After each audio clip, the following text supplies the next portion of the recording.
get back to the subject. So actually, I have forgotten when the classes end and all that, but we are now in the second part of the course. So we have seen measures. So now we have seen measurable functions in the last class. And first, I want to talk about push forward of measures. So maybe I dispose that off, or maybe I go back to measurable functions, in fact, and say a bit more. Okay.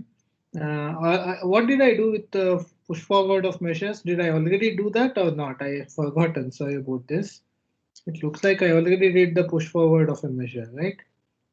Oh, actually, I more or less did it. So maybe there is only one thing I will say. So, okay, what did I do about push forward? So we talked about measurable functions, right? So measurable functions is like this. T from, you have two measurable spaces, then T from X to Y is measurable if T inverse of a measurable set here is measurable here. That is T inverse of B belongs to F if B belongs to G. F and G are the sigma algebras in the corresponding spaces. And quite often we are going to consider functions taking values in real numbers, in which case the sigma algebra this side will be the Boyle sigma algebra. Okay, so we may say Boyle measurable function, but we may simply say measurable function.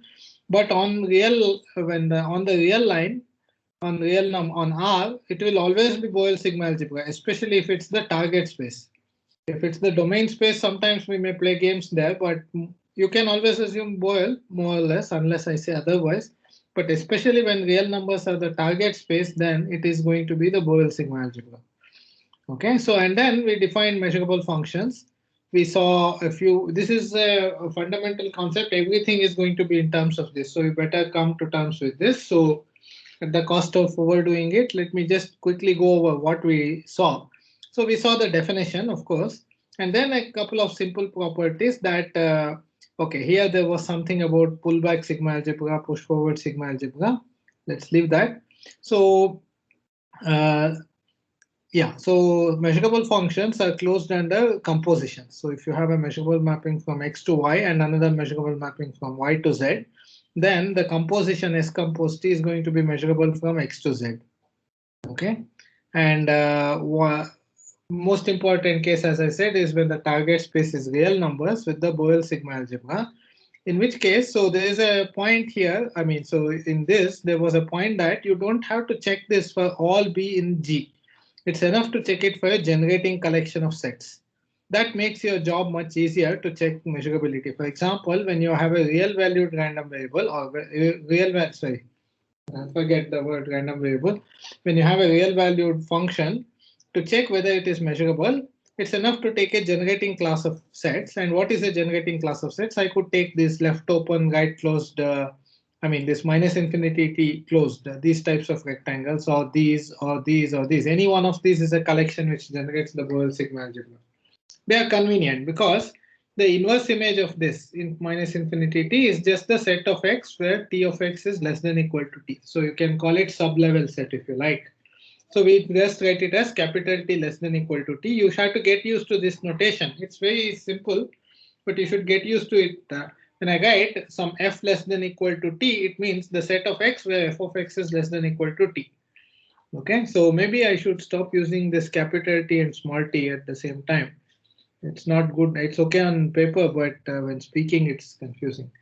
Okay, so measurable function. So real valued function is measurable if and only if these sets are measurable. That is in the sigma algebra for every little t. And or you instead of less than equal to, you can also take strictly less than or strictly greater than or greater than equal to. All those work. Okay, so that is the way you usually check. But okay, you don't actually go back to the definition. It's even simpler than that. We have seen something. So for example, increasing functions, that is non-decreasing functions, are necessarily measurable because then these level sets are actually intervals. In fact, maybe open, maybe closed, doesn't matter. Those are measurable sets. That is from R to R. So from R to R, if you have a continuous function, then it is measurable. I actually wrote like this, but it is in fact true in a much bigger generality, right? So you can say here, maybe I add now. Here I can add that if you have any, I mean the proof is exactly the same. So let's say x is a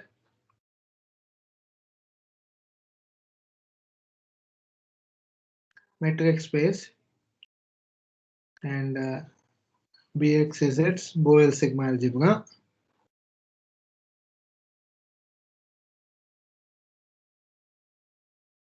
Then if so, then we can talk about continuous functions, right?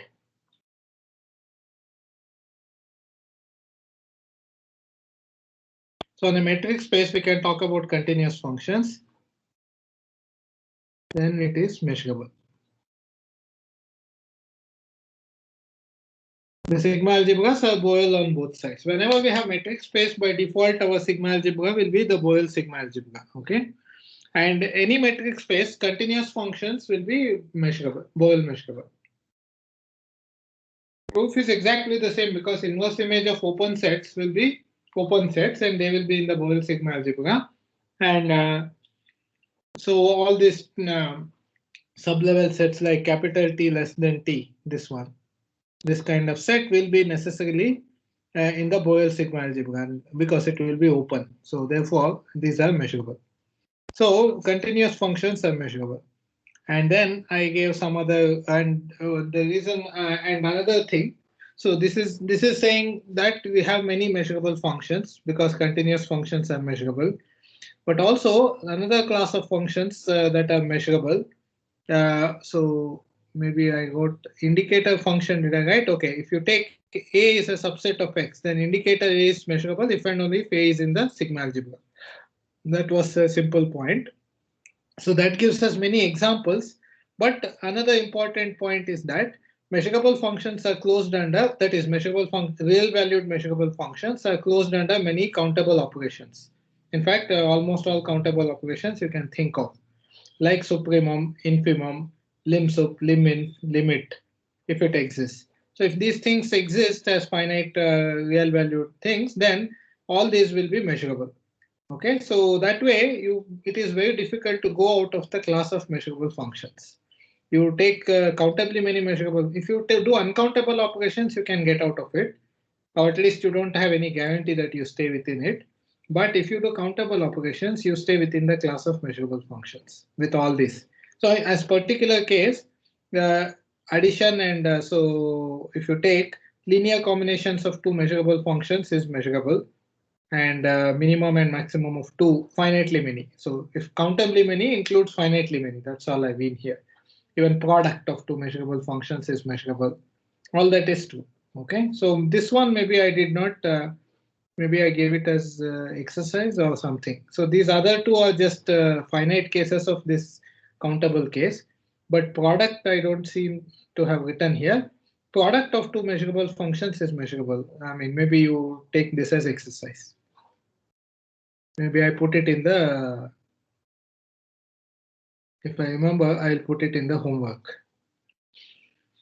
Okay, so the proofs were given, they are not difficult at all, so that's fine. Okay, so then I went to push forward of a measure and did all that, but rather now I have one small thing to say in push forward, which I'll come to, but before that I want to extend my notion of measurable functions. Okay, so but any questions so far? Any questions?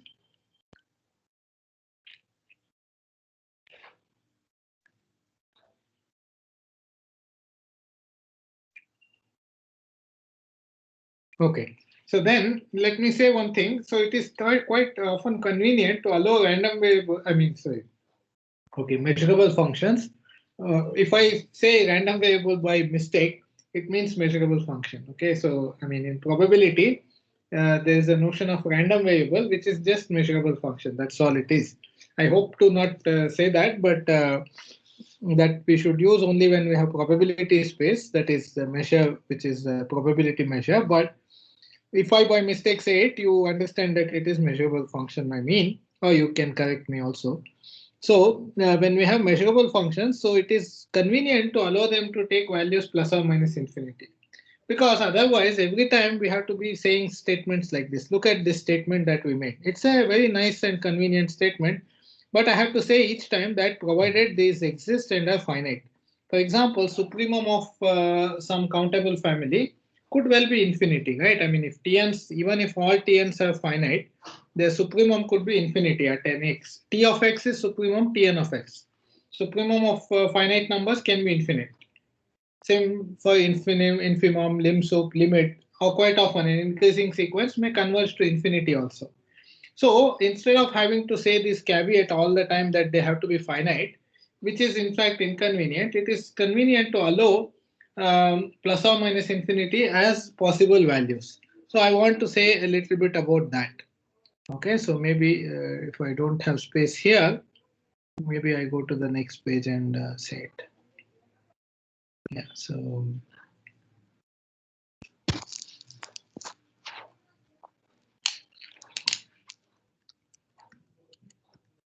measurable functions into extended real numbers.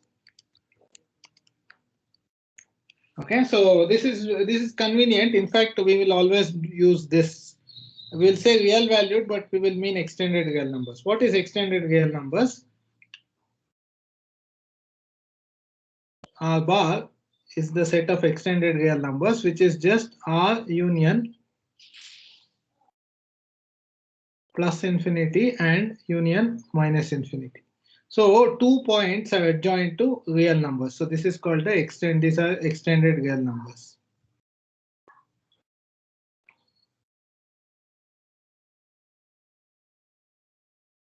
So we have the real line and we attach 1 point here and 1 point here, so to speak. So what is it actually? Okay, as a set, fine, you have one set real numbers with 2 extra points. But in fact, it is a metric space. What is the metric that we put here?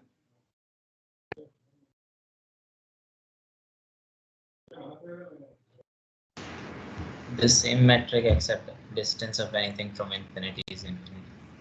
Yeah, so that would be possible. That is perfectly fine actually. There is no problem in doing that. We can do that actually. We can take the usual distance and you can set it to be infinity. But in fact, I will like if I want to make it finite value, what can I do? So a metric taking infinite values is usually never serious because so what Chinmay suggested, this we can do actually. If you have a metric which takes infinite values, suppose it is also taking plus infinity as values and you don't like it, you can take that minimum 1. This is the minimum of dxy minimum 1. If this is metric, then this is also a metric. Then this is also a metric. You can check easily that it satisfies triangle inequality. And the point is convergence doesn't change because whenever the distance is less than 1, d tilde and d are the same. Okay, when the distance between d is less than 1, d tilde is the same.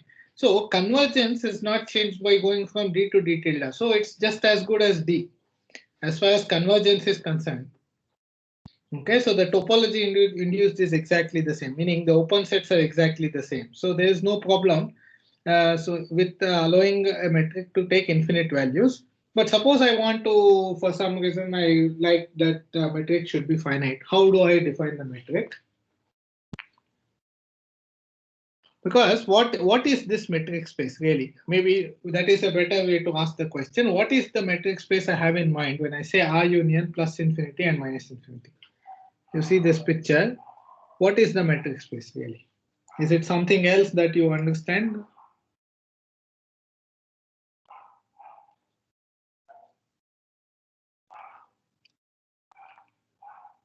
I know something about the complex where we include infinity Yeah, and project on the sphere. there are many ways to extend. I mean, these are So called. that is a subset. If you are We doing can think of. no, I understand. Let me clarify. So in complex numbers, you usually include one extra infinity. It's also Yes. possible to do that with real numbers. You can include one extra infinity. Okay. So these are all called compactifications. You extend a non-compact space by adding extra points and make it a compact space.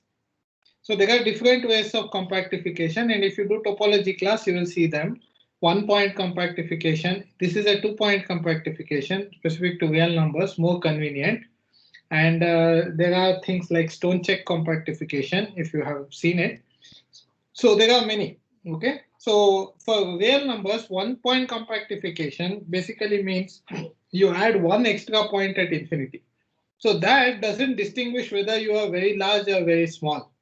It takes the same. But this is the one that is better for us because we like the order property of real numbers.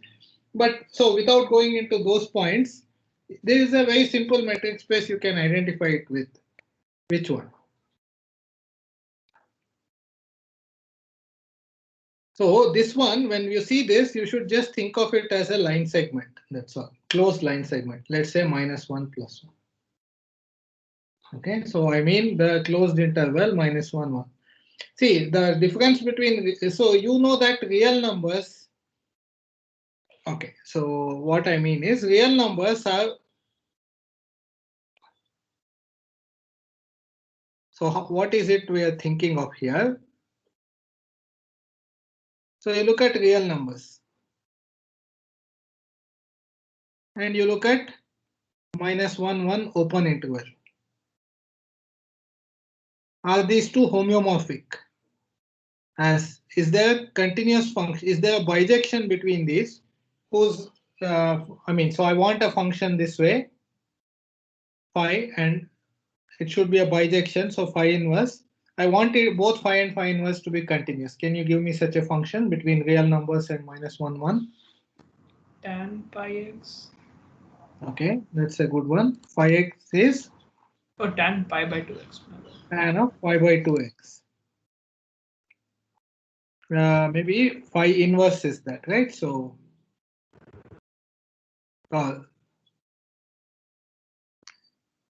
so phi x goes from where to where?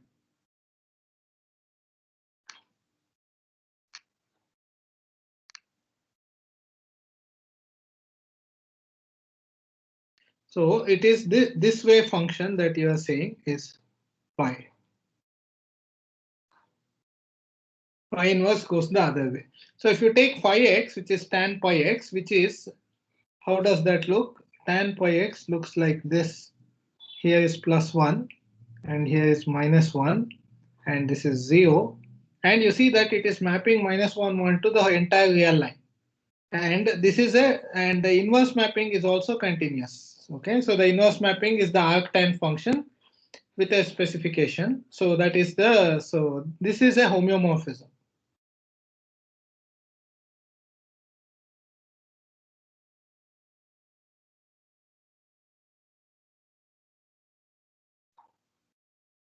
Between real numbers and -1, 1.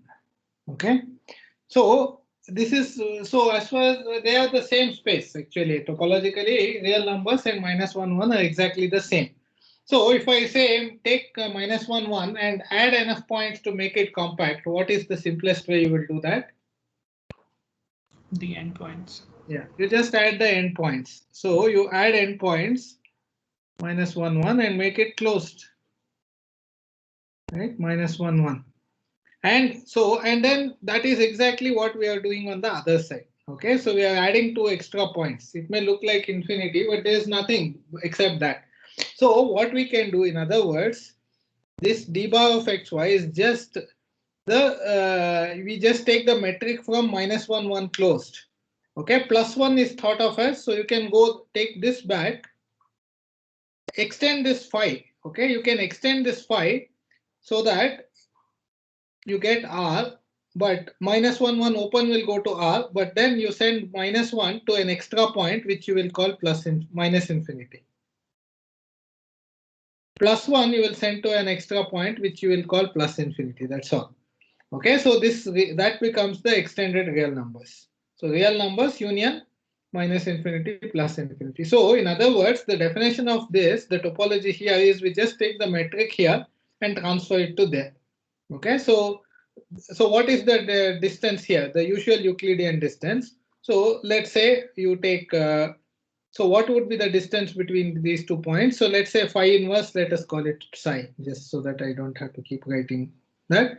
So what we do is distance between x and y in the extended real number system is we take psi x minus psi y. We take the standard. So we take 2 points in extended real numbers and then map it via psi. So they will give me 2 points in minus 1, 1. And I just take the distance between them, the usual sets, absolute value of the difference. Where, so let's say, what is psi of x? So without all this picture, I'm going to erase all this. It will be self-contained on the left, but you can look at it here and say what is psi of x. So if x is in this set, I take x and y are in this set, I map them via psi. So psi x is the inverse of pi, that's all. So it will be the it is 2 over pi arctan x if x belongs to real numbers. What if x is infinity? You define it to be plus 1. That's what makes sense, because arctan of infinity you want to be pi by 2, and 2 over pi into pi by 2 will give you plus 1, and you want it to be minus 1 if x is minus infinity. This way, so this is what it is. So let me just erase this entire thing. This is just something to explain. We don't. So by the way, psi is hardly the only function. So there are many other functions also you could take. So I can write here, or there are many functions one could take here. It doesn't matter. You take any homeomorphism of real numbers with minus 1, 1 and extend. Can you give me another one which will map R to minus 1, 1? You want to map real numbers to minus 1, 1. Open, let's say. How would you do that? So from real numbers to minus 1, 1 open. So a simple one is x over 1 plus mod x. Okay, so what happens? Whatever be x, 1 plus mod x beats mod x, right? So this will be always in minus 1, 1. So if x is in real numbers, this is how we map it. And as x goes to infinity, what happens to this? This goes to 1. So we'll map it to plus 1 when x is plus infinity, and minus 1 when x is minus infinity. Okay, so there are infinitely many choices you could make of the homeomorphism between real numbers and open minus 1, 1. Any of them you can extend to close minus 1, 1 and pull it back. That will give you a metric on R bar. Okay, so that's what it is. So I will just erase all this. So this is what the extended real number system is. So it is not just a set. It's not just real numbers with 2 extra points. It's also a metric space. So once it's a metric space, any questions about this? Is there any doubt about this? I mean, is it clear what this metric space is? Would you be able to work with it, open sets, what are closed sets, etc. on this?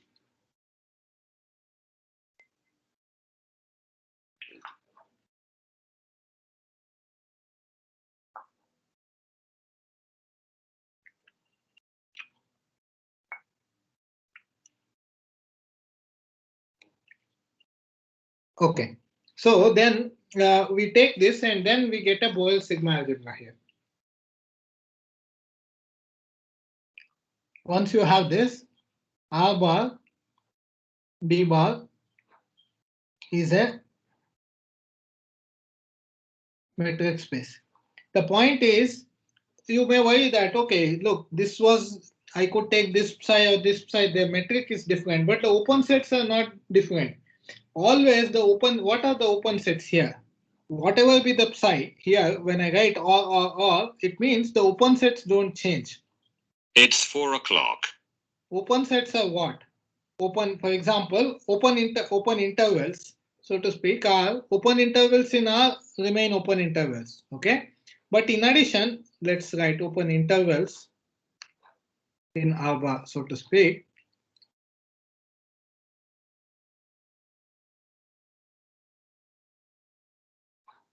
They are things like AB, which are contained in real numbers. They remain open. In addition, of course, this includes minus infinity B and A infinity. All those are also fine.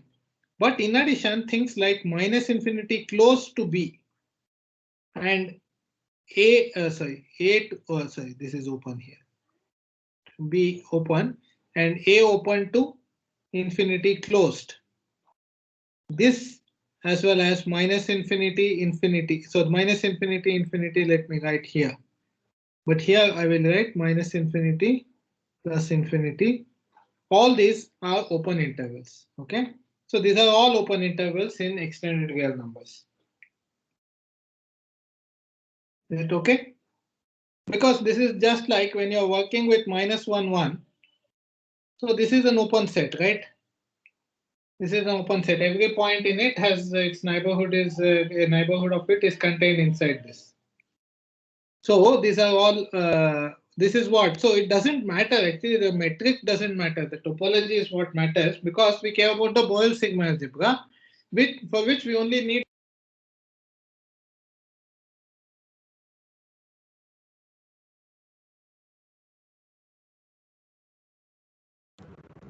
Sir, for some reason you are muted. So if you're saying something, you're not audible. Sorry, from when am I muted? I mean, this is really Just a few seconds. Last couple of last minute or so, even less than that. So we didn't miss much. okay. Sorry. I mean, so did I was I audible? All of this is covered. All of this is covered. This is okay, and open intervals in alpha Also done. also done. Okay, so then I haven't said anything after that. Okay, maybe I hovered around that and then okay. So open intervals in so what I was saying was that there are many different choices of psi and correspondingly different choices of the metric. But what we care about is the Boyle sigma algebra on this space, and for that we don't really need the metric. What we care about are the open sets, in other words, what is called the topology. And all these psi's will give the same topology. Many different metrics give the same topology. And the topology on R bar is basically that open intervals, not open sets. Open sets will be unions of these, arbitrary unions of these. But open intervals in R bar will be all the open intervals in R, all these things. In addition, you have these sets which are also going to be called open intervals in R bar. Minus infinity closed to be A to infinity, minus infinity, infinity closed. Okay, so all these are also open intervals. So the corresponding this is the corresponding Boyle sigma algebra.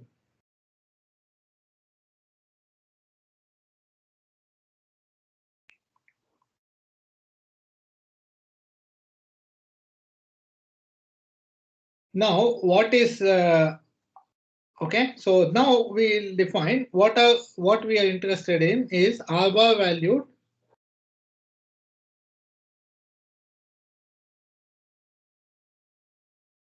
measurable functions.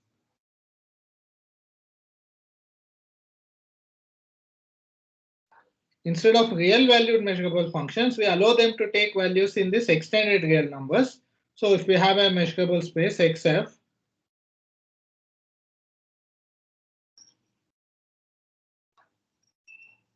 and a function from X now to R bar, extended real numbers, is said to be measurable.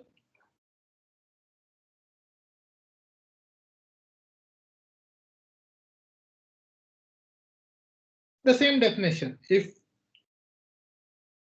I mean, well, it is exactly actually I don't know. There is nothing to define because if it is measurable with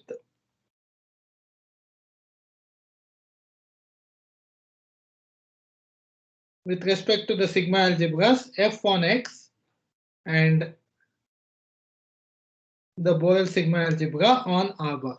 That's the way we always do, right? So that's what R bar valued measurable functions are.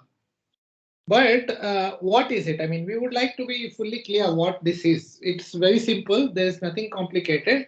But what I want to say is that henceforth, whenever I say real valued, I mean R bar valued. Okay.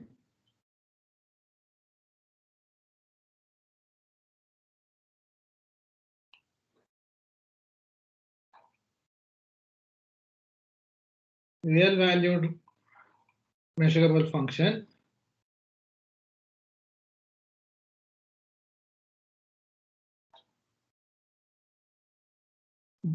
By default, we mean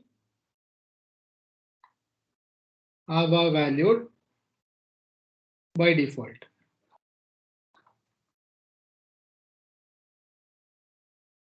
Okay, unless I say otherwise, we mean R-bar valued. Now, one point is, okay, so how do I check? I mean, for real valued random variables, there was a simple way to check. I only had to check that less than equal to capital T, less than equal to small t. Those things are measurable. For R-bar valued, it's exactly the same. So let me make some comments here. So remark.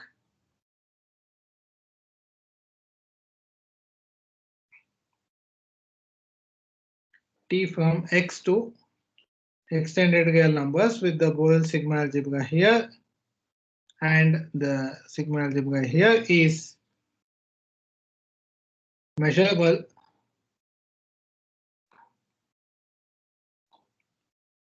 if and only if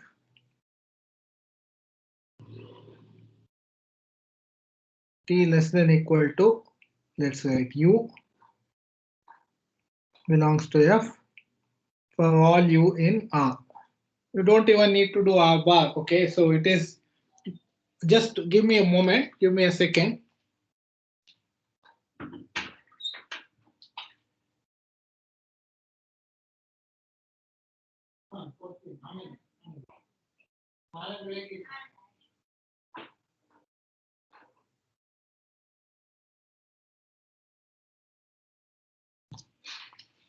Hello. Sorry. Yeah. So this is in fact you don't need to check anything more. I hope I'm not making a mistake here. It is measurable if and only if this is true. Why is that? Because you see these things generate all these sets. I mean, so if you these are okay. So why is this? So the Borel sigma algebra is generated by this kind of sets. Okay, so you may worry, oh, should I write u equal to R bar? It makes no difference. See, for example, just to say, if I am interested in t less than t, suppose I want something like t equal to minus infinity. Okay, so the set where the value is minus infinity.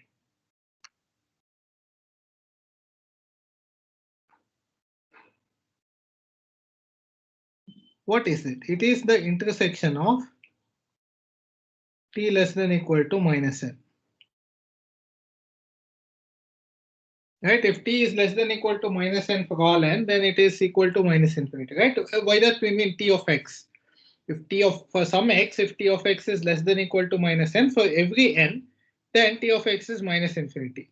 Similarly, t equal to plus infinity, we can write in terms of, so if I take union t less than equal to n, that will give me all those x for which tx is actually not equal to plus infinity, and then I take complement. Then I get t equal to plus infinity. If I want something like minus infinity less than t less than 1, sure, no problem. It is actually t less than, okay, I have here less than 1. So if I want to write in terms of less than equal to, I will write, okay, let's just make it less than equal to 1 because that's not the point I want to illustrate here. So it is t less than equal to 1 minus set minus t equal to minus infinity. So since this is measurable, I mean, this is, so if these are measurable, this is measurable, this is measurable, and this will be measurable, and so on. So it's enough to this. So no, nothing more to check. Actually, it's exactly the same. Okay, checking for an R-bar valued measurability is same as checking for real valued. There's no big deal. Okay, so I will leave that for you to prove if you want. Okay, write a proper proof that this works. So again, this can be substituted by t less than u or t bigger than u, or so I mean when t less than u for all u, or t bigger than u for all u, or t greater than equal to u for all u, etc. So like with real valued, you can do this. Okay, so that is one remark one. So that is how you understand. So understanding extended real valued random variables is no big deal actually. You just have to allow yourself the mental flexibility to include plus infinity and minus infinity, and you should think of them like that. Plus infinity is sitting above all the real numbers, minus infinity is sitting below all the real numbers. Okay, that's all there is. Another way to think about the whole thing is that if t from x to r bar is measurable with the sigma algebras, if and only if, so you can map it by this way using, okay, I erase those pictures, you can make it real valued. So if you are not comfortable with this, I can state it in terms of a real valued random variable. Let's take S is t over 1 plus t. I mean, I could use one of the other things that you suggested, arctan or one of those, but let's say t over 1 plus mod t. This is a function from x to r, right? So it's clear what it means, right? S of x is t of x over 1 plus mod t of x. When t of x is plus infinity, this means this is interpreted as 1. When t of x is minus infinity, this is interpreted as minus 1. Okay, so is... Sir, small question. 1 second, let me just complete the sentence and Right. I will. Okay, so all I'm saying is the extended real valued random measurable function t is extended real valued function t is measurable if and only if this real valued function s is measurable. So it's the same thing. Okay, go ahead. What's your question? No, I got it. I was slightly concerned about mod t, but then t of x already lands in R, so mod is well defined.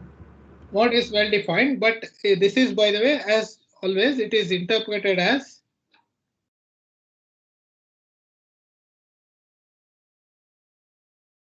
plus 1 if, so s of x is plus 1 if t of x is plus infinity, because t of x can be plus infinity, and minus 1 if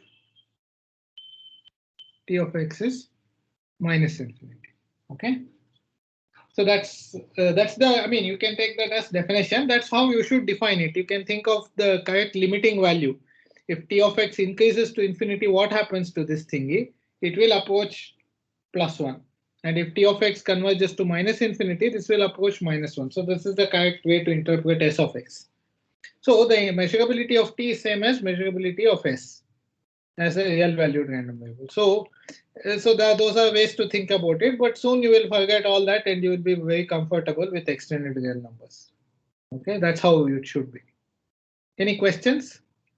Why is this convenient? This is convenient because then you don't have to make statements conditional, that's all.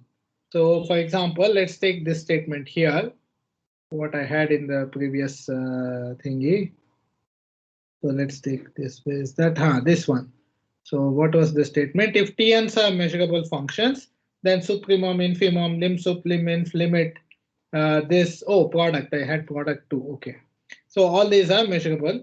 Of course, sometimes you have to say if it exists because convergence is not guaranteed, but sometimes you don't need to say because supremum and infimum are always well defined. So, so this makes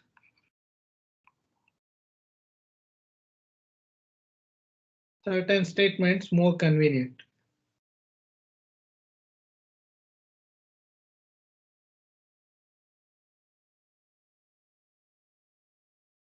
Okay, so example, if tn's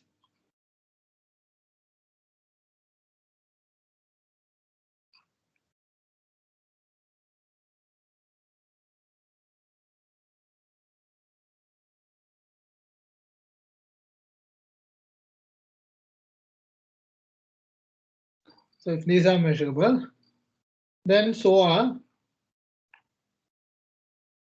sup over n tn, inf over n tn, lim sup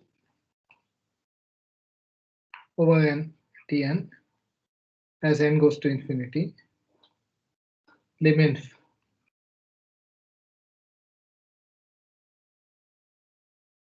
tn. All these are measurable. Okay, you don't have to say anything. For the other things, you have to say if they exist, but they don't have to exist as finite things.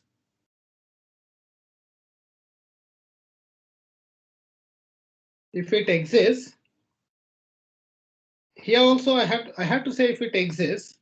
So product T and all those I have to say if it exists, but that exists could be in extended real numbers. For example, a series of things can converge to plus infinity also. That is okay. That is not a problem, but you have to say if it exists because it may not converge anywhere. It may be something oscillatory and all other things, right? So in this case, I cannot avoid saying if it exists. But for this supremum, infimum, lim sup, lim inf, no need to say. Any sequence of real numbers has a lim sup, lim inf, no problem. In extended real numbers. In real numbers, it may not exist. Okay. So that's all. So it is just convenient to always. So it's not that we want our measurable functions to take values plus infinity, minus infinity. Let me be clear. Most of our measurable functions we will care about finite valued only. That's not the case. But we will be doing countable operations on them. And then there is no guarantee that for all x, those things will be finite. For example, so what is it that we really happens is that the supremum, it may happen that for some exceptional x that will not converge. Okay. So then we don't. So let me give an example. What example shall I give?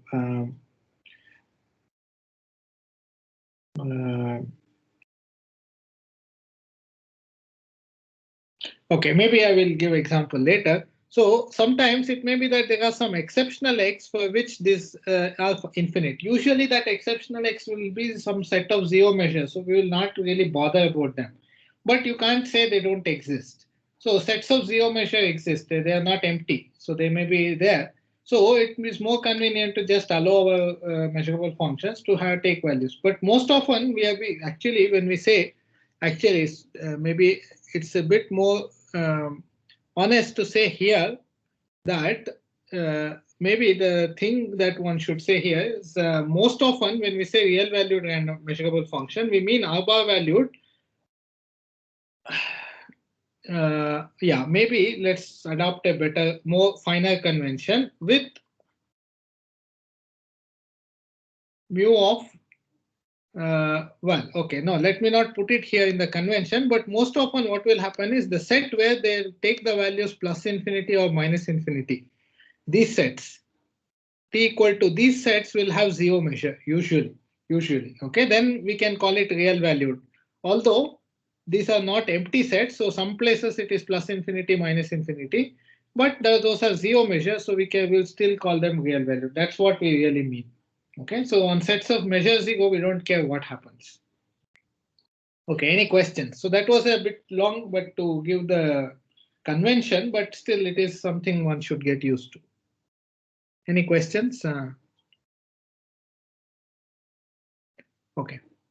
Okay, if there are no questions, so see, the main thing we want to do with measurable functions is integration, but as I said, we'll get to that. It will not take very long. It will take 2 lectures. So maybe I'll start it today or give an introduction today and pretty much complete it next lecture or the lecture after. But before that, let me wrap up with the one other thing we do with measurable functions, which is push forward. So last time I gave you the idea of push forward. Did I finish that or not? That is what I don't remember. Push forward, what happened? So did I push it into you, this concept? So that day you were about to start and then like you told that you do it later. Okay, so this claim maybe I did not do. Okay, so then maybe let me do this. Let me actually do this and one more thing. So, okay, so let's just quickly recall what is push forward of a measure. So this is one more thing we do with the measurable function, which is that if you have a measure on, so all this discussion of measurable functions did not require measure, but when you have a measure, you can push it forward using a measurable function. So for example, if I have x, f, mu, measure space, and t is a measurable function into some other space yg. Then if t is measurable, we can get a measure on this space nu defined by nu of any set b in G will be defined as you pull it back by t. Then it will land in F, right? T inverse B lands in F. So I take mu of that. That will be my nu of B. If you do that, then nu is a measure. So this I checked actually. This is very simple. So nu becomes a measure. So this way, if I have a measure, I can push it forward by many different measurable mappings into various spaces, and I get new measure spaces. Okay, so that is the. So this is the push forward concept. So in abstract, it is very simple. Well, I must caution that there is nothing like a pullback. There is no pullback measure. Okay, no concept of pullback.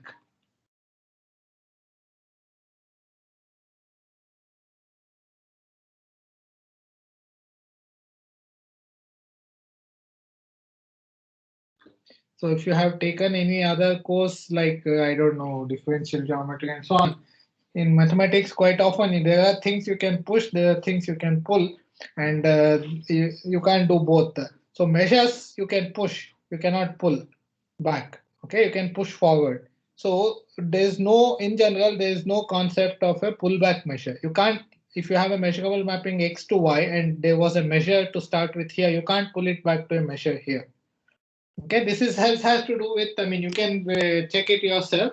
This, even with very simple finite measure spaces, you will see that this is not possible to do because the forward images don't behave well, right? Under functions, forward images don't behave well, inverse images behave well. That was the starting something that we started with, like inverse images behave well. Like, did I write here? So T inverse of B complement is T inverse B complement. T inverse of a union is union of T inverse of the set. Those things are not true for forward images, and that kills the any notion of a pullback measure. So you have push forward. But the point is, once you have one good measure, you can push it forward to many measures. And in particular, once you construct Lebesgue measure, I said it is a fact. Okay, this I'm not going to prove it in that sense, but it is something you can keep in mind that once you have Lebesgue measure on R, every measure that is of real interest in mathematics, you can get by pushing forward Lebesgue measure on R.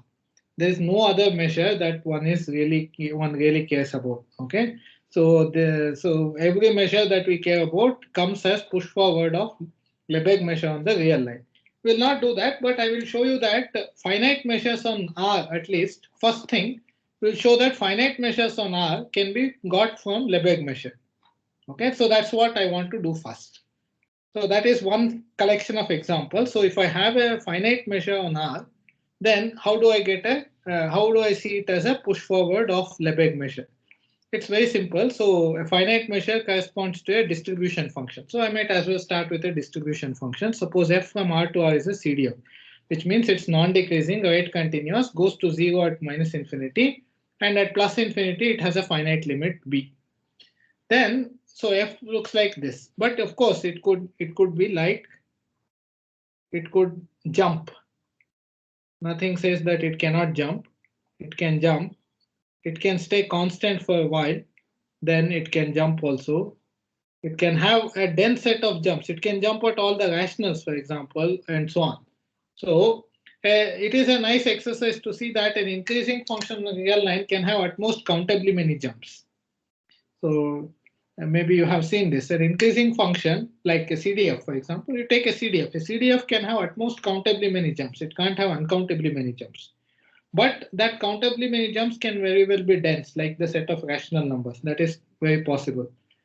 Okay, but nevertheless, so a general CDF will look like this.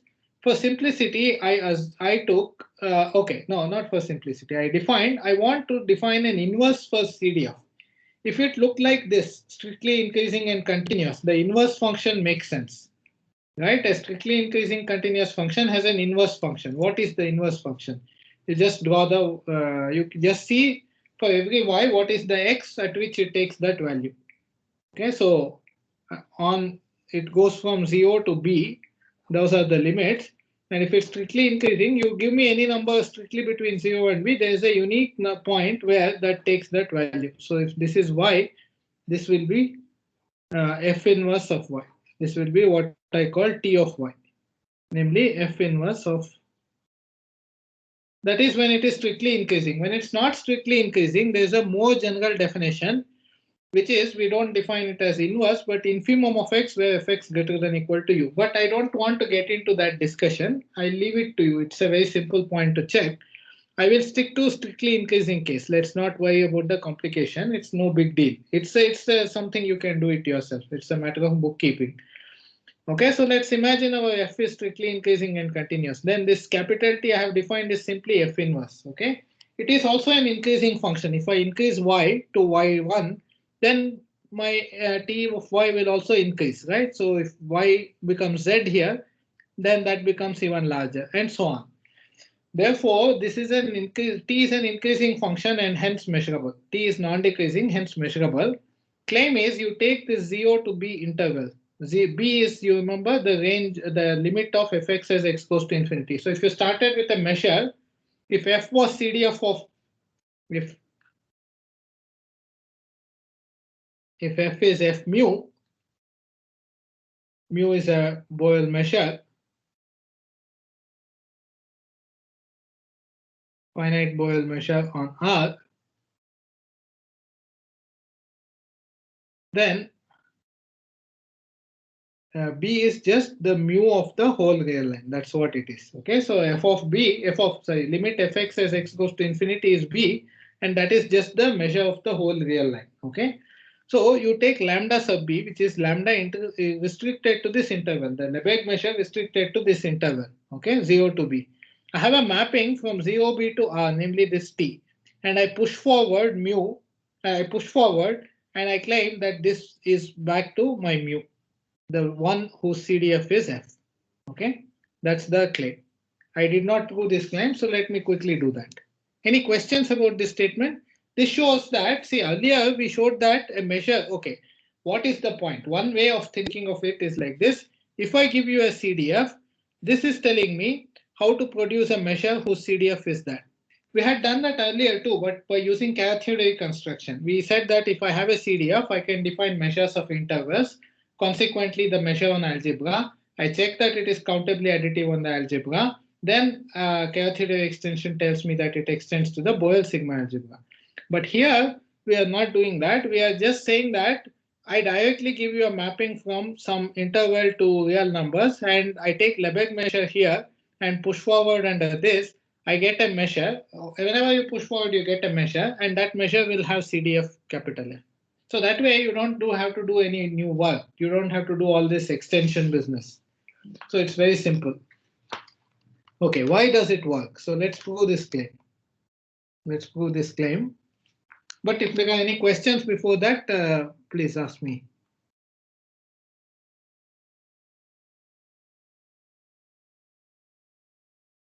Okay, so the proof.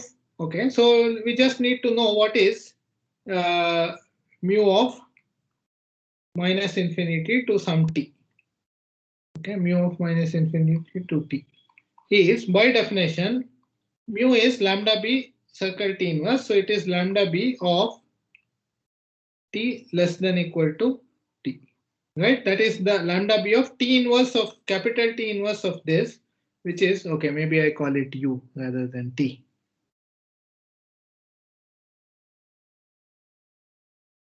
So let's take mu of the interval minus infinity to u. Then this is same as lambda b of t less than equal to u.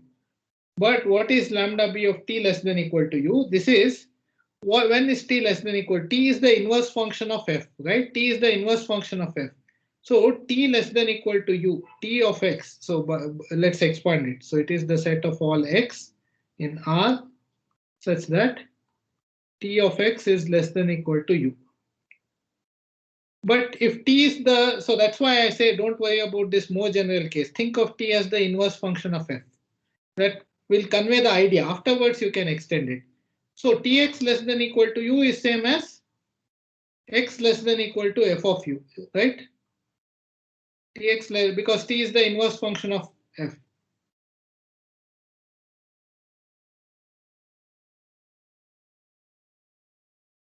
So it is the lambda b of those x such that x less than equal to f u, which means it is just lambda b of minus infinity to f of u. Right? That is the interval x in R, x less than equal to f of u. So a minus infinity to this number f of u. But lambda b is anyway Lebesgue measure restricted to 0b, so it is just there is nothing on minus infinity to 0. It is same as lambda b of 0 to f of u. It is not Lebesgue measure on real line, Lebesgue measure on 0 to b. So what is this actually? Lebesgue measure of this interval is just the length of the interval, namely f of u. So mu of minus infinity to u is f of u. So CDF of f mu is f. CDF of mu is f. That's all, nothing more. So every measure on at least every finite Boyle measure on real line, I have shown you how to get it as push forward of Lebesgue measure on an interval. So you don't have to do characteristic construction to construct these measures. And in fact, every other measure of interest in life is actually push forward of Lebesgue measure, but we won't go there. Okay, any questions here? So how do you characterize measures of interest?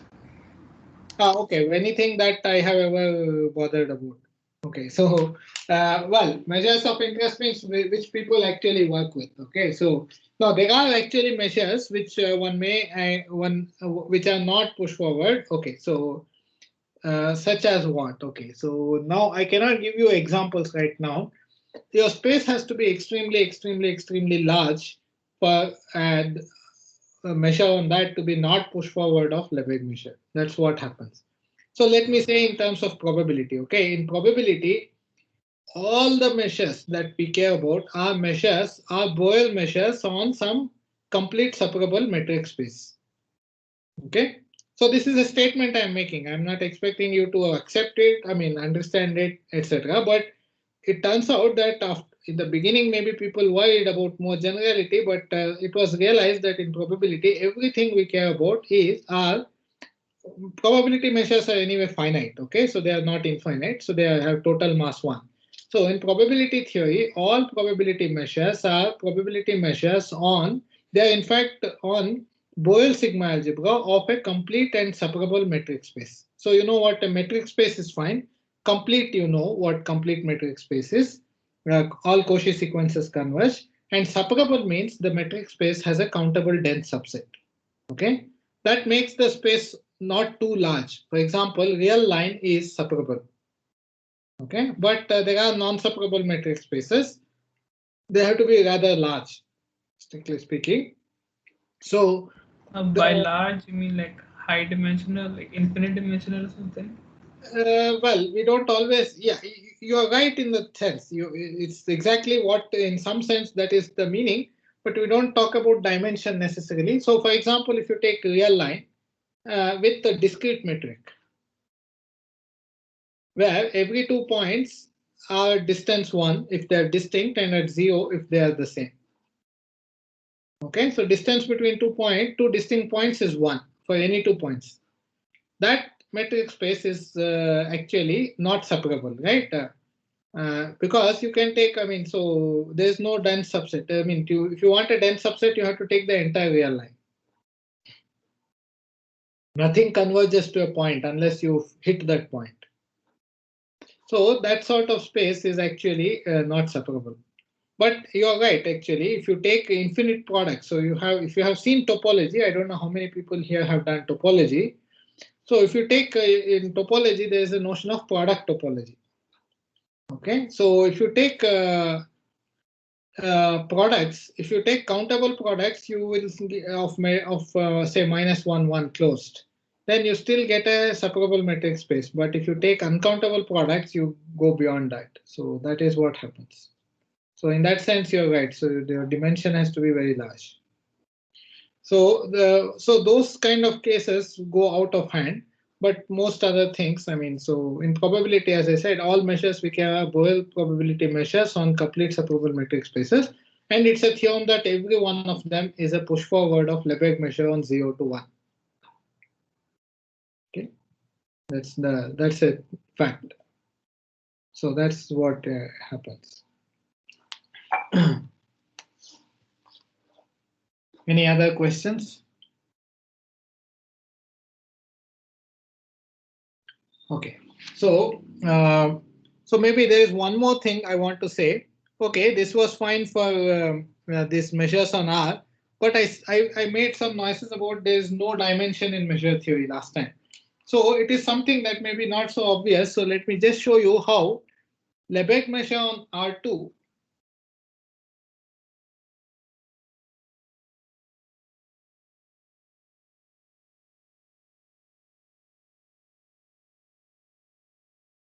is a push forward of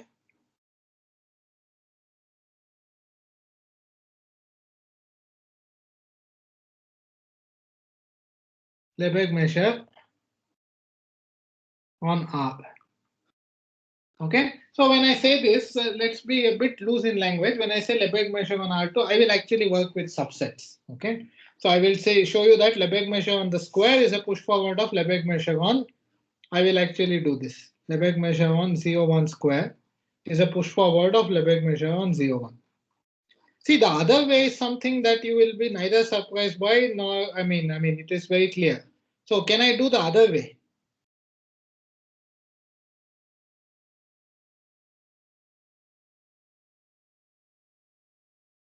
So suppose I want from 0, 1 square to 0, 1. Okay, so 0, 1 square is this, and I want a mapping to 0, 1. Okay, here I have 0, 1 square.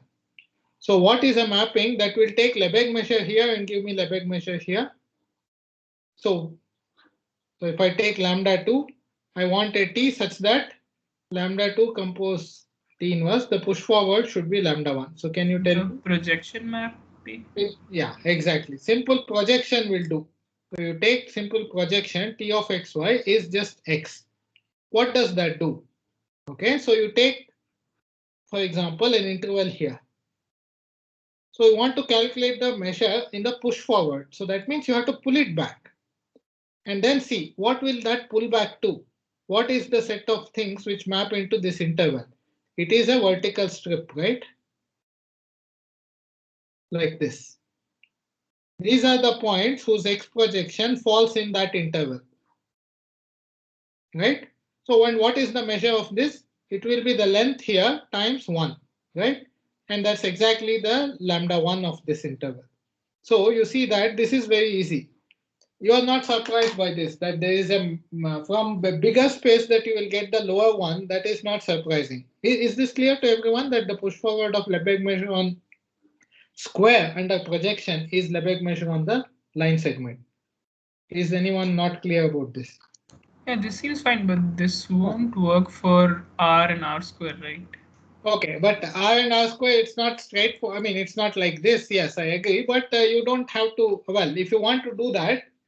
I mean, I can imagine sort of puncturing, like sort of squeezing the whole strip down, something like that. I mean, I don't care to do it for R2 and R. Okay, maybe it can be done, but I don't really bother. Okay, let's put it that way. You can. It's not like it's not so impossible. I mean, what you can do is. For example, see R2, you can divide it into squares.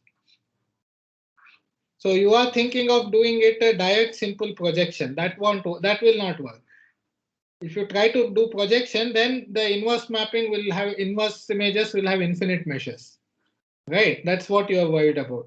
But you can divide R2 into squares. And each square you can map it into a line segment, right? Of unit length. So I can divide R into intervals of unit length. And I divide R2 into squares of unit side. Now, okay, you will have to worry a little bit about what happens at the edge. Actually, you don't have to, but you have to worry to realize that you don't have to worry. But let's not elaborate on that. Without elaborating on that, you can divide R2 into unit squares and R into unit line segments.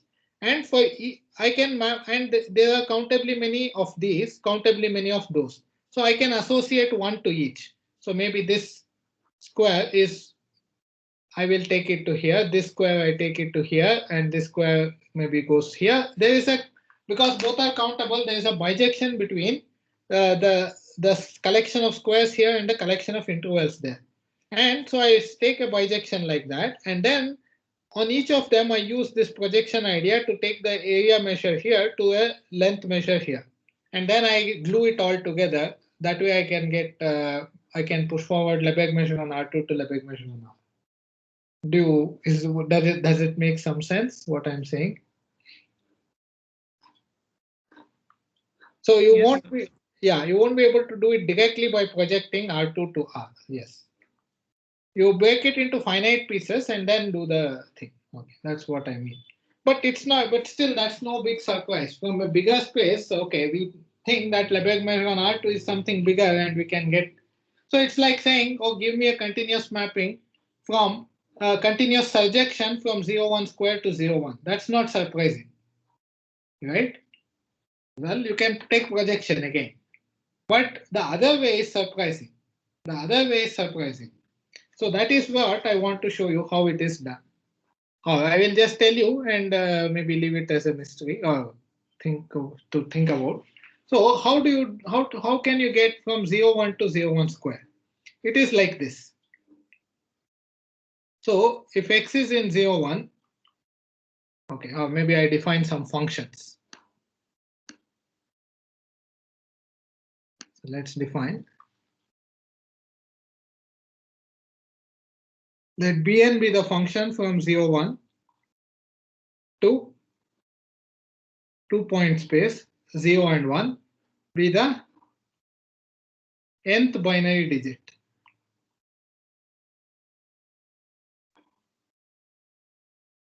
What do I mean by that? Bn of x is the nth digit in binary expansion of x. So in other words, x will be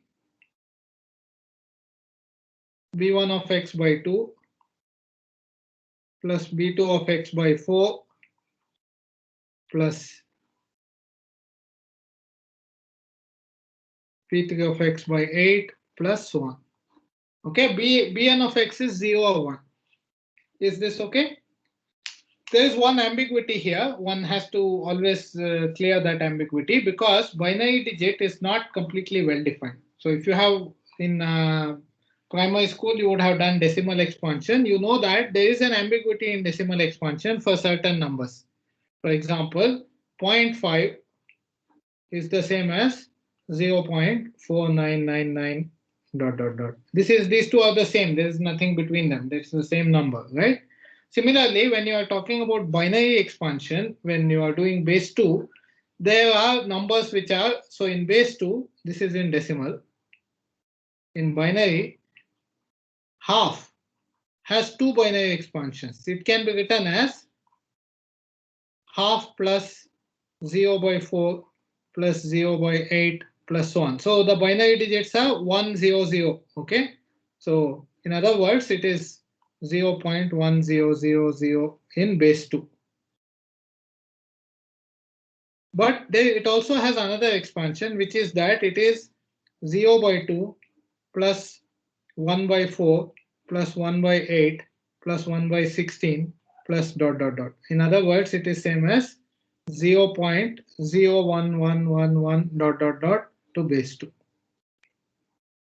So there is a slight ambiguity when we say binary digit. So, but this happens only for numbers whose denominator is a power of 2. That's something that it is not hard to see. Only numbers with denominator a power of 2 will have this problem. But there are only countably many of them. And well, anyway, even that doesn't matter. You fix one of the conventions. Maybe you fix this convention. You take your binary expansion to always have infinitely many ones. Okay, that's just a convention. So Bn of x, so for example, for half, I will just say that, okay, I don't take this one. I will take this one. This is the binary expansion, I mean. It's just a convention, that's all. You can choose the other convention also. So that way, binary digits are well defined.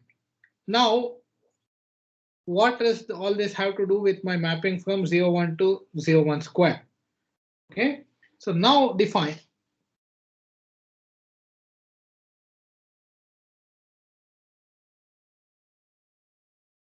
t from, so 0, 1 to 0, 1 square. I have to take the irritating thing here is I have to take one number and produce two numbers, right? So to speak, I have to take a point here and produce two numbers. Well, we will use binary expansion to do that by t of x equal to, so it will be a pair of numbers, right? So let's call it t1 of x and t2 of x.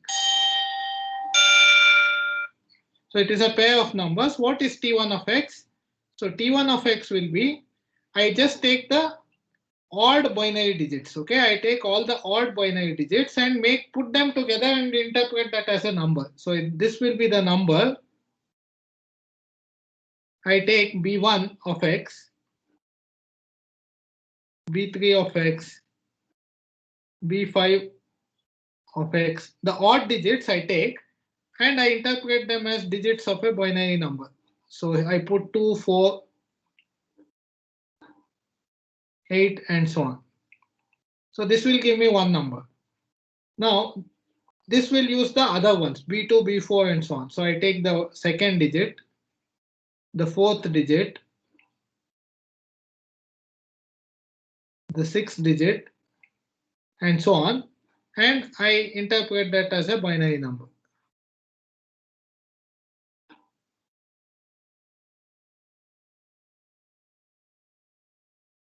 Okay, so this maybe it with all this bn of x, it may be complicated. So what I mean is, if I write x as a binary expansion, maybe you write it as 0.x1, x2, x3 dot dot dot, then I will produce two numbers from here. I will map it to y comma z, where y is the number 0. So this is in base 2. So y is the number with digits x1, x3, x5 and so on in base 2, and z is the number with 0.x2, x4, x6 dot dot dot to base 2. This is almost a bijection actually. This is almost like a bijection. The only reason it's not a bijection is this ambiguity in the binary expansion. If this ambiguity did not exist, then this would be an actual bijection between 0, 1 and 0, 1 square. Because you can, from x you can get y and z, from y and z you can get back x, right? But the slight issue here is the following, that here I choose my binary expansion so that it will have infinitely many ones in case of ambiguity. But when I move to this, it is not clear that I will have that lack of ambiguity. Okay, maybe all the ones are in the odd places. So the even ones will have only zeros maybe, or finitely many ones. Then it will not be a genuine binary expansion in this convention. That's an artificial convention I chose, but I had to choose that. So except for that, which you should for a moment ignore, this is like a bijection, almost a bijection between 0, 1 and 0, 1 square. Now this is actually a kind of bad function. It's not a continuous function and all that, but it is from point of measure, it is perfectly fine. And this is what gives you an isomorphism between this and that. So t, or let me just say one way, let me not even insist on that bijection and other business. So let me just say the claim is that if I take Lebesgue measure on 0, 1, so this is Lebesgue on 0, 1, and I map it push forward using this mapping, I get lambda 2, which is Lebesgue on 0, 1 square. Okay, so that is, so that way you push forward Lebesgue measure from here to there. Okay, so you can do it to any dimension actually. So how do you do to 0, 1 cube? Okay, we'll come back to this claim. Is the claim, at least is the statement clear? The claim may not be clear. The proof of the claim may not be clear. I will make some noise about it, but so if it is clear, then you can tell me how we would do. Suppose I want to do 0, 1 to 0, 1 cube. How do I forward? Yeah? Let's take every third digit instead. If we take every third digit and you create three numbers. Yeah. So you take B1, B4, B7 and so on, and you create three numbers, and those three numbers will give you back, they will give you three, interpret them as one number in binary expansion. So you get one from one number in 0, 1, you get three numbers in 0, 1, and you can come back also more or less, except for the ambiguity in the binary expansion. So that is how you get the Lebesgue measure on 0, 1 cube. You can even get on 0, 1 to the infinity, but okay, let me not get there. So that is a funny point, but let's not go there. Instead, let me try to explain why this is true. Let's do a simple example to understand why this works. Rather than give a proof, let me just do a simple example. So let's let mu be lambda 1 compose T inverse. So this is on, let's measure on 0, 1 square with its Borel sigma algebra, right? Okay, so on 0, why right? So I'll just write 0, 1 square. This is always Borel sigma algebra.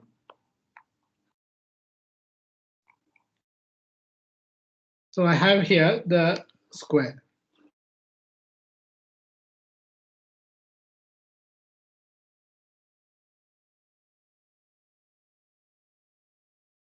Okay, so let me take something like, let me take this square. So this is half to 1. Okay, I don't know whether I mean open, closed, etc. I will just write close, but maybe I will correct it later. Half to 1 cross 0 to half. Okay, I'm not sure about the open close business. It's not so important, but I'll come back to that. What is the pullback of that? If this is my set B, so what am I supposed to show? Okay, what am I trying to show? To show that this is the push forward is Lebesgue measure. What I have to show is I should calculate the push forward of any set in 0, 1 square and show that it gives you the Lebesgue measure of that.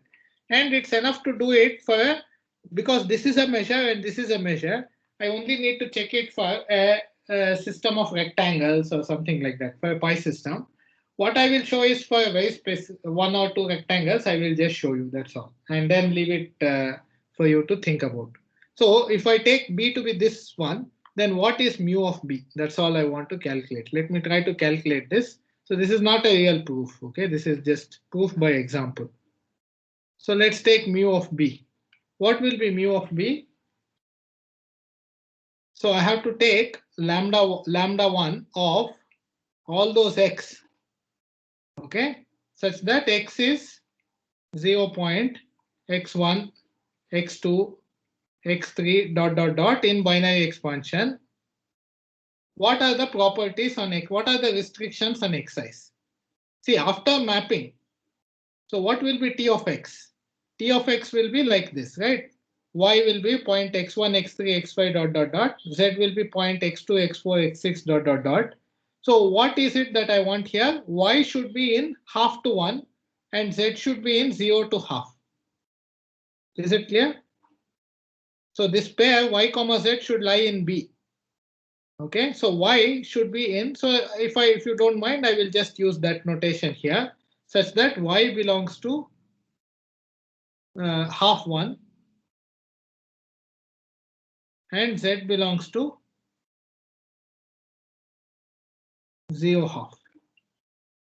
Okay, what does that mean? It is set of all x such that y should be in half to 1 means what can you say about this digits? x1 needs to be 1 and x2 needs to be 0. X1 needs to be 1. Why does x2 have to be 0? Because it's between 0. Z is between 0 and half. Ah, sorry, you are also saying this one. Yeah. So y in half to 1 only means the first digit better be 1. Otherwise, I'll never reach half, right? So the first digit will tell you whether you are above half or below half. So for y in half to 1 tells me that x1 should be 1. And similarly, z in 0 to half tells me that x2 should be 0. Okay, so this corresponds to this and this corresponds to this. So what are the numbers whose first binary digit is 1 and second binary digit is 0? So what is this? So on the line 0 to 1. Okay, I am being totally cavalier about closed and open, and I will not worry about it. But first digit has to be 1 means the number has to be above half, right? Here. But the second digit is 0. So that will tell me that in the second split, it has to be this. So this is actually half to 3/4. So it is lambda1 of x such that x belongs to this one. It is of that interval. Okay, maybe open, maybe closed, I don't care. But in any case, its length is 1/4. You agree? Is anyone not clear about this calculation? I just calculated the push forward measure of this square, this dyadic square, half to 1 cos 0 to half. That puts a restriction on the first digit of y and first digit of z, which means on 2 digits of x. And that makes it an interval of length 1/4. That's what happens. You take, suppose, so you can calculate for various other dyadic squares. If you take a general square, you won't be able to calculate, but you take dyadic squares, meaning intervals, you take squares whose endpoints are dyadic. I mean, meaning um, numbers, rational numbers whose denominator is a power of 2. Okay, suppose I would to take some square like this. Suppose I were to take a square like this. What happens? You can do that, and you will see that. See, basically, if I give you a dyadic square, okay, if I give you a dyadic square like this somewhere, it need not be this. It need not be square actually. It can also be a dyadic rectangle. The thing is, depending on the length, if this length is 2 to the minus 5, that means I will be putting 5 of the digits of y will be restricted.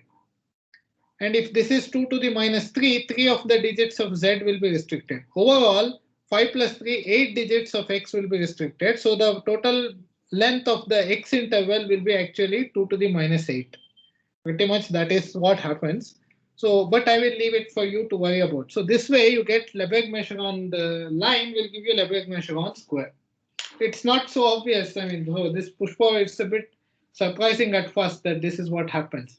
And as I pointed out last time, this kind of stuff is false in topology, geometry, linear algebra. There is no, I mean, square and 1 and 2 dimensions are different. So you can't have a mapping bijection or isomorphism between the R and R2 or square and line and all that. But in measure theory, they are the same. Okay. Maybe I will leave it at that. So next time I will start on integration. Okay, so measurable functions, the main thing we want to do is integration. This push forward is often not taught. So I thought I would emphasize this. It is something useful to know. And well, yeah, so that's so for example, okay, another thing. So Cantor measure, for example, it's a nice Sir, yes.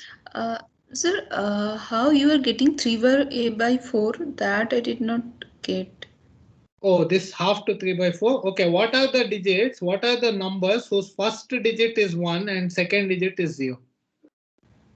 What does the first digit tell you?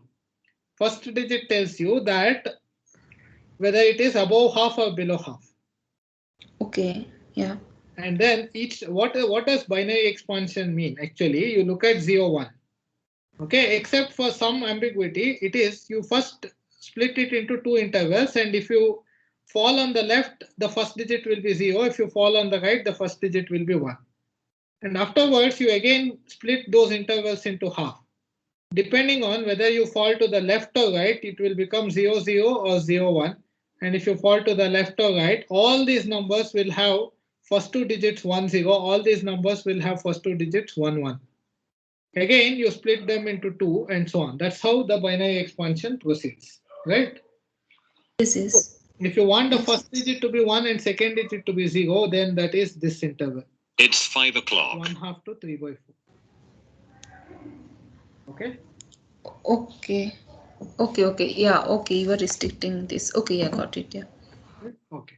So since I don't have time, anyway, it is a side thing. So let me put an exercise and then stop. Another nice example, which will about the Cantor measure. Okay. Cantor measure.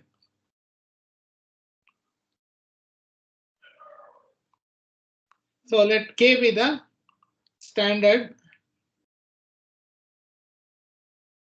1/3 Cantor set. What is it? How is it defined? So remember how the standard 1/3 Cantor set is defined?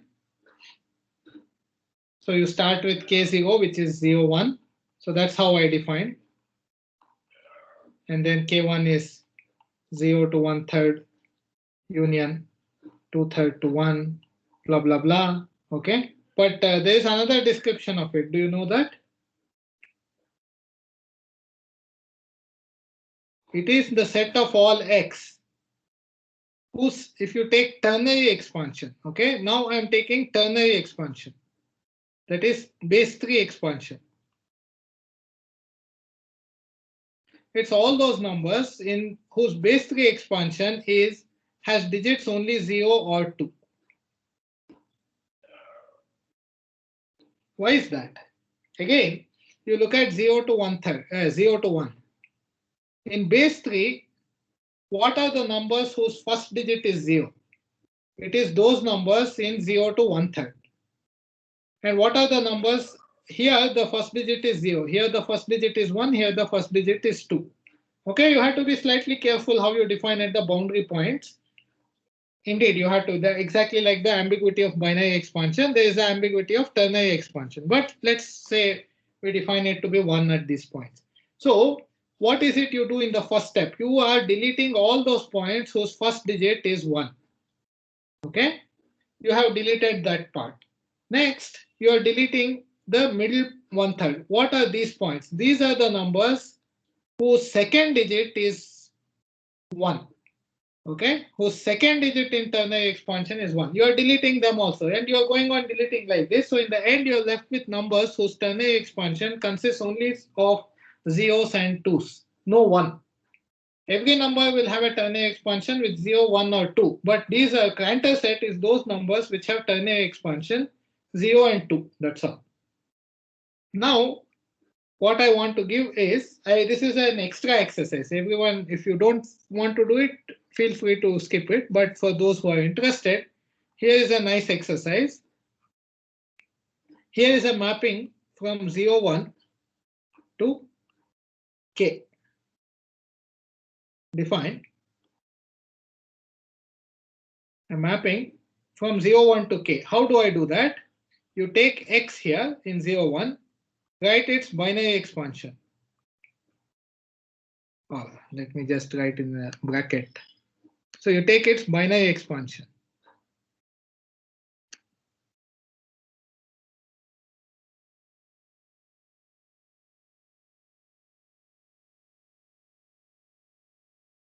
Base 2. So xn is in 0 or 1, right? Now you map it to the thing y1, y2, y3, dot, dot, dot in base 3, where yn is 2xn. So these are zeros or ones. So this will be 0 or 2. Okay, I take a number, I take its binary expansion, zeros or ones, I double it. So if it's 0, it will remain 0. If it's 2, it will become, if it's 1, it will become 2. So I get something with whose digits are zeros and 2s. But now I interpret it in base 3. So it will become an element of Cantor set, right? Because in base 3, it has only zeros and 2s.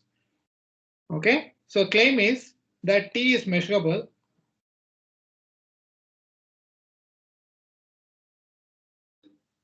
And if I take the Lebesgue measure on 0, 1 and push it forward under this mapping, is the Cantor measure.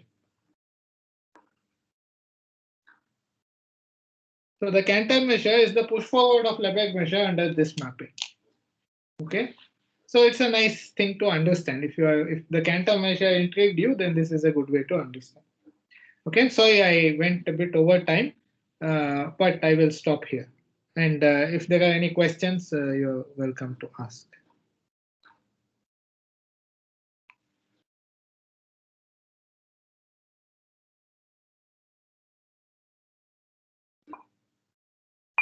Any questions?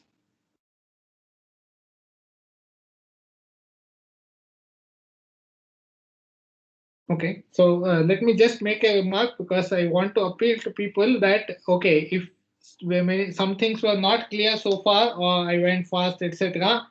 Now, next class onwards is the right time to catch on. Integration theory is absolutely important, and by and large, if you know a few concepts only, you have to know what is measure space.